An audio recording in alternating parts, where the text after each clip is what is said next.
Hello guys! Two-factor authentication, kailangan po natin ito. Unahin natin ang safety at protection ng ating mga account bago tayo mag-post sa ating mga Facebook account para maiwasan ang mga hackers at hindi masayang inyong pagsisipag sa pagko-content. Paano po gawin? Ganito lang po. Open your Facebook account, tapos yung profile picture sa upper right, then settings. Ayan. Tapos password and security, then password and security ulit. Tapos, itong two-factor authentication, pindutin. Then, yung lalagyan nyo ng two-factor authentication.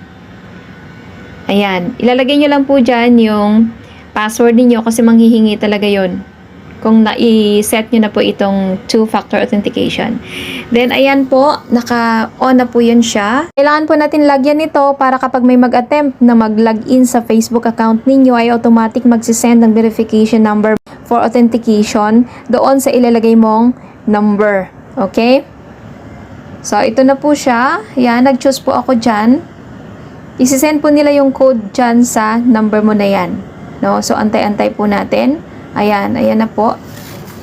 Okay, so ilalagay po natin yung number and pagkatapos po niyan ay done na po yan siya. Okay, continue lang. Okay, done. Then, ayan na po, nakaset na po tayo dyan. No? Naka-on na po yan siya.